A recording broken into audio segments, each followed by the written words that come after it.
नमस्कार बच्चों। आज मैं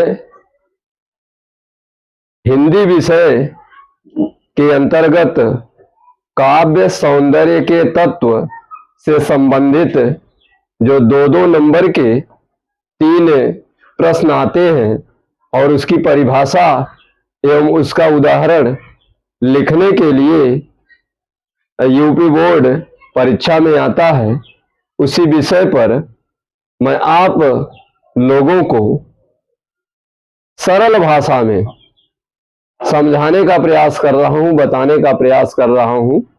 तो आप सभी लोग तैयार हो जाएं और उस विषय को पढ़ने के लिए विषय पर आ जाएं। अब जैसे कि देखिए, रस लिखा गया है। रस कई प्रकार के होते हैं, जैसे गन्ने का रस और फलों का रस। लेकिन हिंदी साहित्य में रस का मतलब होता है कविता में सुंदरता का भाव कैसे लाया जाए, उसके 3 कारक हैं। 3 कारक कौन कौन से हैं? रस है, छंद है और अलंकार है। लेकिन हम आज आप सभी लोगों को रस के बारे में बताना चाहते हैं। जैसे कि रस किसे कहा जाता है हिंदी साहित्य में, उसके बारे में, उसकी परिभाषा को जान ले। जैसे चाहे कविता, कहानी, उपन्यास आदि को पढ़ने से, चाहे कविता हो, कहानी हो, चाहे उपन्यास आप पढ़ रहे हैं तो उसको पढ़ने से, अथवा नाटक इत्यादि को देखने से। कहीं कोई नाटक मंचन किया जा रहा हो तो उस समय जो लोग वहां देखते हैं, तो कविता कहानी को पाठक बोला जाता है और नाटक इत्यादि जैसे मंच के माध्यम से देखने को दर्शक बोला जाता है। तो दर्शक के मन में जो आनंद की अनुभूति होती है उसे ही रस कहा जाता है। तो रस की परिभाषा समझ गए। रस की परिभाषा का मतलब ही होता है कविता, कहानी, उपन्यास आदि को पढ़ने से या नाटक को देखने से पाठक या दर्शक के मन में जो आनंद की अनुभूति होती है उसे ही रस कहा जाता है। अब दूसरा इसका विषय है रस के प्रकार, अर्थात रस कितने प्रकार के हैं। तो रस के 4 अंग माने गए। जैसे देखिए, रस के प्रकार अर्थात रस के 4 अंग माने गए हैं। जैसे कि अंग माने शरीर होता है, तो शरीर में जितने भी पार्ट हैं वह उस शरीर के अभिन्न अंग होते हैं और उस शरीर से जो अभिन्न अंग हैं वह इधर उधर नहीं जा सकते हैं। अगर इधर उधर किसी तरीके से डिस्टर्ब होता है तो वह शरीर अपंग हो जाता है, विकलांग हो जाता है। तो यहां वही भाव है, अर्थात रस के 4 अंग माने गए हैं। 4 अंग कौन से हैं? पहला है अस्थाई भाव।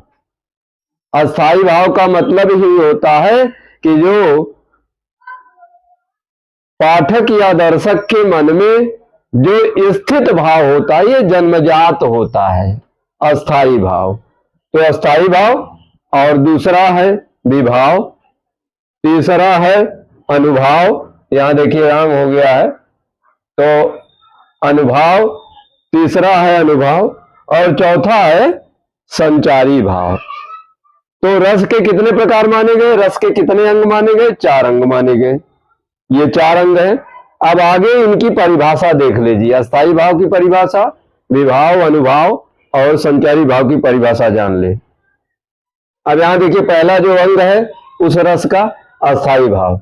अस्थाई भाव का मतलब होता है मन में स्थित भाव, अर्थात प्रत्येक व्यक्ति के मन में यह स्थित भाव जन्मजात होता है, किसी दूसरे के द्वारा इसमें दिया गया नहीं होता। जिस समय मनुष्य इस धरती पर अवतरित होता है तो वह अपने मन में इस भाव को लेकर के उपस्थित होता है। जैसे कि देखिए, मानव मन में जन्मजात भाव अर्थात रस उत्पन्न होना ही अस्थाई भाव कहलाता है।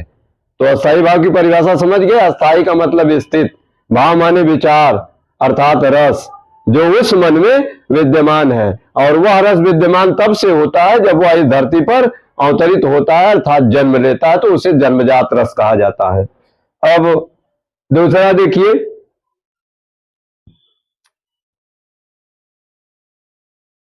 अब अस्थाई भाव के अंतर्गत कौन से रस ऐसे हैं जो जन्मजात होते हैं, जो प्रत्येक मानव मस्तिष्क में विद्यमान रहते हैं? तो ये रस 9 प्रकार के होते हैं, अर्थात प्रत्येक मानव मन में जो रस विद्यमान होता है, जो रस स्थित होता है, जो अस्थाई भाव के रूप में होता है, तो यही रस है। देख लीजिए, जिसमें रस 9 प्रकार के होते हैं, जिसमें 2 रस बढ़ करके कुल 11 हो गए हैं।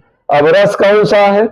श्रृंगार रस, जिसका अस्थाई भाव रति अर्थात प्रेम, प्रेम भी बोला जाता है। हास्य रस, हास्य रस का अस्थाई भाव हास। करुण रस, करुण रस का अस्थाई भाव शोक। फिर वीर रस, वीर रस का अस्थाई भाव उत्साह। और इसके बाद भयानक, भयानक रस का अस्थाई भाव भय। रौद्र रस, रौद्र रस का अस्थाई भाव क्रोध। बीभत्स रस, बीभत्स रस का अस्थाई भाव जुगुप्सा भी बोला जाता है और घृणा भी बोला जाता है। इसके बाद है शांत, शांत रस, शांत रस का अस्थाई भाव निर्वेद होता है। यहां देखो राम हो गया था, ये निर्वेद, निर्वेद है। शांत रस का अस्थाई भाव निर्वेद अर्थात वैराग्य, वैराग्य भी बोला जा सकता है। और अद्भुत रस, अद्भुत रस का अस्थाई भाव विस्मय और आश्चर्य होता है। कहीं कोई चीज आश्चर्यचकित तरीके से दिखे तो वहां पर विस्मय, अद्भुत रस, वहां अद्भुत रस की उत्पत्ति हो रही है। इसके बाद जो 9 रस ये हो गए, और 2 रस जो बढ़े हैं वह उसमें एक वात्सल्य अर्थात उसका अस्थाई भाव वत्सलता होता है। वत्सलता ये कहां पाया जाता है? अर्थात पुत्र के प्रति माता के मन में, या माता का पुत्र के प्रति जो वत्सलता वाला भाव होता है उसे ही वात्सल्य रस बोला गया है। और दूसरा है एकदम 11वां जो रस है वह है भक्ति रस। भक्ति रस ईश्वर विषयक, ईश्वर विषयक अनुराग, अनुराग माने प्रेम, अर्थात कहने का मतलब है यदि आप किसी भी देवी देवता या ईश्वर को आप मानते हैं, उसके प्रति जो समर्पित भाव आपके मन में विद्यमान होता है उसे ही भक्ति रस कहा गया है। अब इसके बाद दूसरा क्या था? वो स्थित भाव जो अभी फिलहाल इसके पहले बताए, वह अस्थाई भाव, अस्थाई भाव को ही स्थित भाव कहा जाता है। अब उसके अंतर्गत आने वाला जो दूसरा प्रकार है विभाव, विभाव का मतलब होता है विशेष प्रकार का भाव, भाव माने विचार या रस। अब देख लीजिए, उपयुक्त अस्थाई भाव में जन्मजात रति शोक क्रोध इत्यादि विचारों को जगाना ही, इत्यादि विचारों को जगाना, ये रहा हो गया थोड़ा सा, तो जगाना, इत्यादि विचारों को जगाना ही विभाव कहलाता है। विभाव की परिभाषा समझ गए? विभाव वी उपसर्ग है, उसमें वी का मतलब होता है विशेष प्रकार का, और भाव माने विचार या रस। तो उन विचारों को जगाना है। कौन सा विचार जगाना है? अर्थात रति जगाना है, शोक जगाना है, क्रोध जगाना है, इसको ही विभाव कहा जाता है। विशेष प्रकार का भाव मानव मस्तिष्क में जागृत होता है, उसे विभाव कहा जाता है। अब विभाव के देखिए, विभाव के 2 प्रकार बताए गए। विभाव 2 प्रकार का होता है। 2 प्रकार में कौन सा भाव है? पहला आलंबन विभाव और उद्दीपन विभाव। आलंबन विभाव का मतलब, आलंबन मीन्स होता है सहारा, जैसे नायक का नायिका के प्रति जो भाव उसके मन में है तो वह आलंबन विभाव है। या नायिका का नायक के प्रति जो विचार उसके मन में उत्पन्न हो रहे हैं वह भी आलंबन विभाव है। और दूसरा है उद्दीपन विभाव। उद्दीपन विभाव का मतलब ही होता है, उद्दीपन माने उत्पन्न होना, अर्थात समय और परिस्थिति को देख करके ही मन में जो भाव उत्पन्न होता है उसे उद्दीपन विभाव कहा जाता है। अब अगला टॉपिक देख लीजिए, आलंबन विभाव। आलंबन विभाव में देख लीजिए, आलंबन विभाव का अर्थ है, आलंबन विभाव का अर्थ है सहारा, किसी के सहारे। वह वस्तु या व्यक्ति जिसके प्रतिभाव या विचार उत्पन्न होना ही आलंबन विभाव कहा जाता है। जैसे हिरण को देख करके शिकारी के मन में शिकार करने का भाव, शिकारी के मन में हिरण को देख करके शिकार करने का भाव जो उसके मन में जागृत हो रहा है, यह आलंबन विभाव का परिचायक है, आलंबन विभाव का ही स्रोत है। और दूसरा देखिए उद्दीपन विभाव। उद्दीपन विभाव में क्या बताया गया है? उद्दीपन विभाव का अर्थ ही होता है उत्पन्न, अर्थात विचारों भावों को तीव्र करना, विचार जो मन में आ रहे हैं उसको तेज करना, उसको बढ़ाना, भावों को तीव्र करना। जैसे हिरण को देखकर हिरण की सुंदरता, जंगल का वातावरण आदि, जब इस तरीके के दृश्य को देखा जाता है तो वहां पर परिस्थितियां उस तरीके की दिख रही है, तब हमारे मन में उद्दीपन वाला भाव जागृत होता है, अर्थात उस समय की परिस्थिति को देख करके हमारे मन में उस तरीके का रस उत्पन्न होता है। अब अगला टॉपिक देखें, अनुभव। अनुभव, अनुभव शब्द से बना है। अनुभव का मतलब ही होता है कि अनुभूति करना, अर्थात उसको अच्छी तरह से जानना। मन में स्थित भाव या विचार के जागने पर ही शारीरिक क्रियाएं ही अनुभव कहलाती हैं। कहने का मतलब यह है कि मन में जो अस्थायी रूप से जो स्थित विचार हमारे मन में होते हैं और उस विचार को शारीरिक क्रियाओं के द्वारा, मतलब शरीर के हाव भाव के द्वारा, शरीर के हाव भाव के द्वारा ही उस परिस्थिति के बारे में, उस स्थिति के बारे में जानना ही अनुभव कहलाता है। जैसे भय उत्पन्न होने पर, जैसे कि आप कहीं किसी डरावने वातावरण में या रात्रि में या किसी जंगल में आप गए तो वहां जंगल वाली स्थितियों को देख करके आपके मन में कौन सा भाव उत्पन्न हो रहा है? भय वाला भाव उत्पन्न हो रहा है। और कुछ परिस्थिति ऐसी अचानक हो जाती है कि आदमी अवाक हो जाता है, जिसे उसे हक्का बक्का भी बोला जाता है। कि हक्का बक्का का मतलब एक भी शब्द मुंह से न निकलना। कभी कभी ऐसी परिस्थितियां हो जाती हैं। और कभी कभी रोंगटे खड़े होना, मतलब उस तरीके का दृश्य देखने के बाद, जैसे कोई कहीं एक्सीडेंट जब होता है तो एक्सीडेंट वाली स्थिति को देख करके मन में इस तरीके का भाव जागृत हो जाता है कि अरे इतना दर्दनाक हादसा जो हो गया है, तो रोंगटे खड़े हो जाते हैं और कांपना, कंपन वाला भाव जागृत हो जाता है। तो शरीर की क्रियाएं बताती हैं। और पसीने से तर हो जाना, पसीने से तरबतर भी आदमी हो जाता है। कभी कभी स्थितियां इस तरीके की होती है, अगर सर्दी का मौसम है फिर भी जब उस तरीके की स्थितियां उत्पन्न होती हैं तो उन स्थितियों में आदमी के शरीर से पसीने की बूंदें निकलने लगती हैं, सर्दी के मौसम में भी। तो उस स्थिति के बारे में अनुभव कराती हैं, अर्थात हमारे जो शारीरिक क्रियाएं हैं, जो हमारा जो शरीर है, जो उस तरीके के हाव भाव को देख करके उस तरीके की स्थिति को बताता है, वही अनुभव कहलाता है। और इसके बाद है संचारी भाव। संचारी भाव का मतलब ही होता है सम यहां दिया हुआ, सम माने समान रूप से। संचारी का मतलब ये होता है कि साथ साथ चलना, समान रूप से साथ साथ चलना, अर्थात प्रत्येक मानव अपने साथ साथ संचारी भाव को लेकर के चलता है। जैसे मन में उत्पन्न होने वाले क्षणिक विचार, प्रत्येक मानव मस्तिष्क में जो अस्थाई भाव है अर्थात जो 9 रस हैं वह हमेशा मानव मस्तिष्क में विद्यमान होते हैं, और जिस तरीके की परिस्थितियां उस आदमी के सामने उस तरीके से दिखती हैं, उसी को संचारी भाव कहा जाता है। वह पल जो होता है, वह क्षण जो होता है, कुछ समय का होता है। जैसे आपने कोई परीक्षा दी है, उसमें आप पास हो गए हैं, जब इस खबर को आप सुनते हैं तो आपके मन में हर्ष वाला भाव उत्पन्न हो जाता है, ये क्षणिक होता है। और यदि किसी तरीके का आप कोई कार्य कर रहे हैं, उस कार्य में जब आप सफल नहीं हो पाते हैं तो आपके मन में दुख वाला भाव उत्पन्न हो रहा है।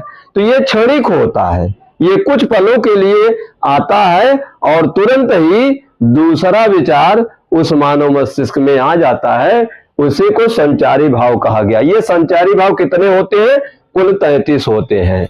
और कहां कहां? जैसे हर्ष, हर्ष का मतलब ये होता है प्रसन्नता की भाव। किसी समाचार को आपने सुना जो आपके अनुकूल है, आपका कार्य किसी तरीके से हो गया है, कोई कार्य करना चाह रहे हैं, सफल हो गए हैं, तो आपके मन में हर्ष वाले भाव आ जाएंगे।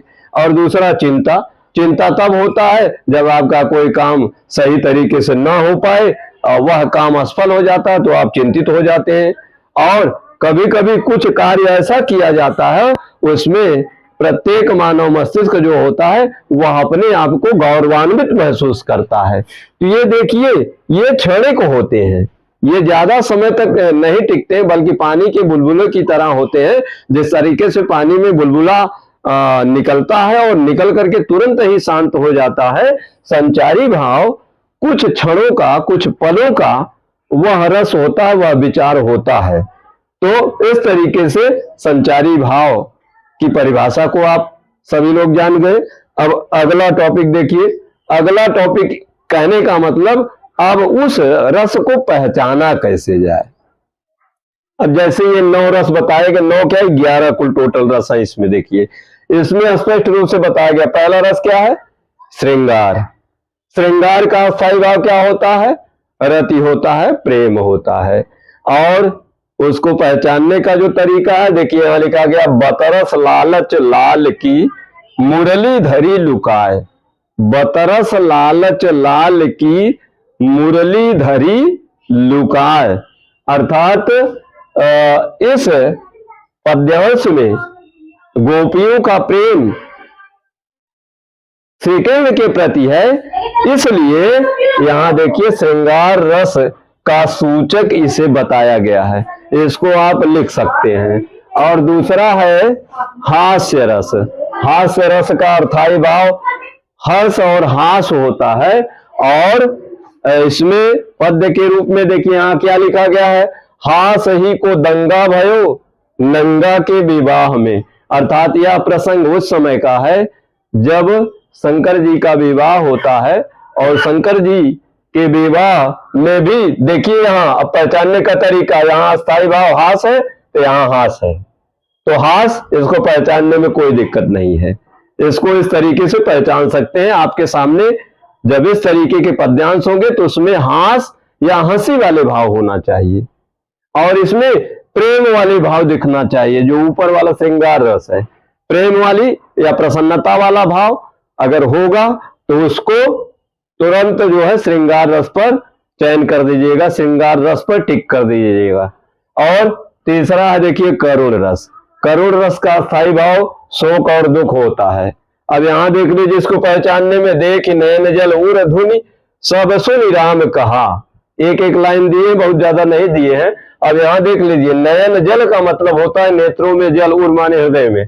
अर्थात अब यहां देखिए, जब नेत्रों में जल कब आता है? नेत्रों में जल तब आता है जब आपके जीवन में किसी प्रकार का कोई दुख हो, इस तरीके की स्थितियों को, इसको पहचानने का तरीका देख लीजिए। यहां पर नयन जल उर धुनि, उर माने हृदय में और नेत्रों में आंसू वाली स्थितियां उत्पन्न हो रही, तो इसका मतलब इसको तुरंत आप करुण रस वाले विकल्प पर टिक कर देंगे। और चौथा देखिए, चौथा है रौद्र। रौद्र का स्थायी भाव क्रोध और उग्रता भी बोला जाता है। अब यहां देख लीजिए, इसमें कैसे पद्यांश आप समझेंगे कैसे इसको पहचानेंगे। अब जन देव दोष मोहि लोगु, ये चौपाई है। कटुवादी बालक बद जोगु। अब यहां देख लीजिए परशुराम संवाद, परशुराम और लक्ष्मण संवाद में यह चौपाई गोस्वामी तुलसीदास जी के द्वारा लिखी गई है। और इसमें परशुराम जी के मन में लक्ष्मण के प्रति क्रोध वाला भाव उत्पन्न हो रहा है, इसलिए इसको पहचान करके आप रौद्र रस वाले विकल्प पर टिक कर देंगे। और इसके बाद है देखिए रस वीर। वीर रस का स्थायी भाव उत्साह होता है, साहस भी होता है। अब यहां देख लीजिए, इसको पहचानने में कोई दिक्कत नहीं है। वीर तुम बढ़े चलो, धीर तुम बढ़े चलो, सामने पहाड़ हो, सिंह की दहाड़ हो।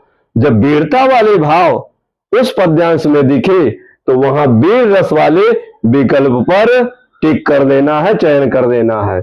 अब इसके बाद भयानक। भयानक रस का स्थायी भाव क्या होता है? भय होता है, डर होता है। जब मन में भय वाली स्थितियां हो, चाहे डर वाली स्थितियां हो, तब भयानक रस की उत्पत्ति होती है। जैसे लंका की सेना तो कप के गर्जन रव से कांप गई, कप के गर्जन रव से कांप गई। अर्थात यह उस समय का प्रसंग है जिस समय लंका नगरी में हनुमान जी चिंगाड़ करते हुए गर्जना करते हैं, तो वहां पर देखिए भय वाली स्थितियां राक्षस और राक्षसनियों के मन में जागृत हुई है, इसलिए भयानक रस की उत्पत्ति हो गई है। यहाँ कांपने का भाव आया है, तो कांपने वाली स्थितियां कब होती है? जब मन में भय हो चाहे डर हो। अब अगला देखिए अद्भुत। अद्भुत का स्थायी भाव विस्मय होता है, आश्चर्य होता है। अब यहां देखिए आश्चर्य क्या हो रहा है? देख यशोदा शिशु के मुख में सकल विश्व की माया। अब यह प्रसंग उस समय का है जिस समय बाल श्री कृष्ण छोटे होते हैं और मिट्टी वगैरह खाते हैं, तो माँ यशोदा जो है उनके मुख को खोल करके मिट्टी वही निकालना चाहती हैं, लेकिन जैसे ही उनके मुख को खोलने के लिए कहती है तो बाल श्री कृष्ण के मन में पूरा संपूर्ण ब्रह्मांड दिखाई देने लगता है। तो यहाँ पर माँ यशोदा के मन में आश्चर्य वाली स्थितियां उत्पन्न हो गई है। तो देख लीजिए यहाँ आश्चर्य वाला जब भाव दिखाई दे रहा हो तो बिल्कुल अद्भुत रस वाले विकल्प पर टिक कर देना है, उसको चयन कर देना है। और इसके बाद विभत्स। विभत्स रस का स्थायी भाव जुगुप्सा होता है, घृणा होता है। अर्थात जहां पर मन में घृणा वाले भाव उत्पन्न हो, जैसे गिद्ध जांग का खोद खोद के मांस उचारत। अर्थात गिद्ध, गिद्ध जो मांस भक्षी प्राणी है, यह हमेशा मांस का ही सेवन करता है। तो जैसा इसका इसमें देखिए इस पद्यांश में आया है, गिद्ध क्या कर रहा है? जांघ का खोद खोद के मांस उचारत। अर्थात जांघों के मांस को गिद्ध जो उचार उचार करके अर्थात उसको निकाल निकाल करके खा रहा है। तो यहाँ पर देखिए घृणा वाली स्थितियां उत्पन्न हो रही कि नहीं उत्पन्न हो रही है। तो इसको इस तरीके से विभत्स वाले रस पर चयन कर दीजिएगा, पुटअप कर दीजिएगा। और इसके बाद शांत। शांत रस का स्थायी भाव होता है निर्वेद और वैराग्य होता है। जैसे देखिए मनरे तन कागज का पुतला।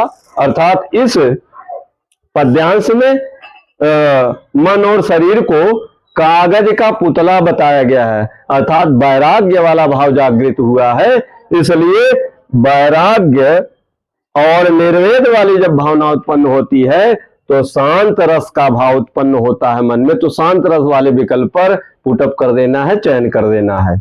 अब इसके बाद 9 रस का वर्णन हो गया है। अब 2 रस जो बढ़ाए गए हैं, एक वात्सल्य रस और एक भक्ति रस, उसको पहचानने का तरीका जान ले।